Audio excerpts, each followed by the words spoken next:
ढोलकपुर में एक राजा अपने मंत्रियों के साथ राज दरबार में रहता था। वह राजा बहुत ही शक्तिशाली और ईमानदार था। वह राजा अपने साम्राज्य के सभी गरीब लोगों को मदद करता था। वहाँ के कोई भी लोग जो अच्छा काम करता था, राजा उन्हें पुरस्कार भी देते थे। एक बार की बात है, उस साम्राज्य में एक बाहर से चित्रकार आया था जिसका लोग बहुत प्रशंसा करते थे। फिर वह राजा अपने मंत्री के सहायता से उस चित्रकार को अपने राज दरबार में बुला लेता है। उसके चित्रकारी को देखने के लिए राजा बहुत ही उत्साहित थे। कुछ देर बाद राजा के सैनिक उस चित्रकार को अपने राज दरबार में बुलाकर ले आता है। वह चित्रकार जब राज दरबार में आता है तो अपने चित्रकारी के बारे में राजा को बताता है और बोलता है कि मैं किसी का भी चित्र बना सकता हूँ। तो इसके बाद राजा उस चित्रकार से बोलता है कि तुम मेरा चित्र बनाओ। वह चित्रकार उस राजा का बात मान करके अपना पेपर निकालता है चित्र बनाने के लिए। तभी उस राजा का बेटा बोलता है कि पहले मेरा चित्र बनाओ।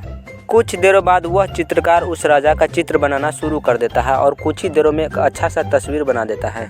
राजा इस चित्र को देखकर बहुत ही खुश हो जाता है। तभी वह चित्रकार राजा से बोलता है कि यह रहस्यमय चित्र है और इस चित्र को आप अपने राज दरबार में नहीं रखना, नहीं तो आपके साथ गलत हो सकता है। यह बोलकर चित्रकार वहां से चला जाता है। तभी वह राजा राज दरबार में गिर जाता है और उसकी रानी उसके पास आकर के उसका मजाक बनाने लगती है।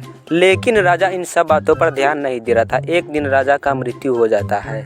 उस राजा की पत्नी महामंत्री को बुलाकर महामंत्री को यह बताता है। महामंत्री यह देखकर बहुत ही चौंक जाता है और सोचने लगता है कि यह अचानक कैसे हो गया। कुछ दिनों तक ऐसे ही चलता रहा।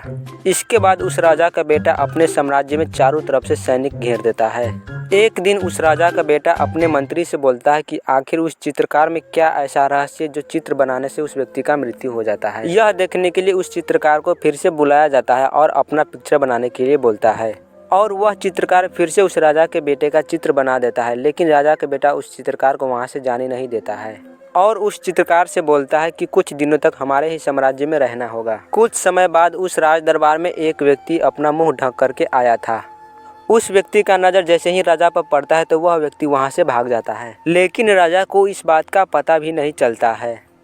एक दिन उस राजा की माँ अपने मंत्री से बोलती है कि उस चित्रकार को फिर से बुला के ला और बोलो मेरा एक सुंदर सा पेंटिंग बनाने के लिए।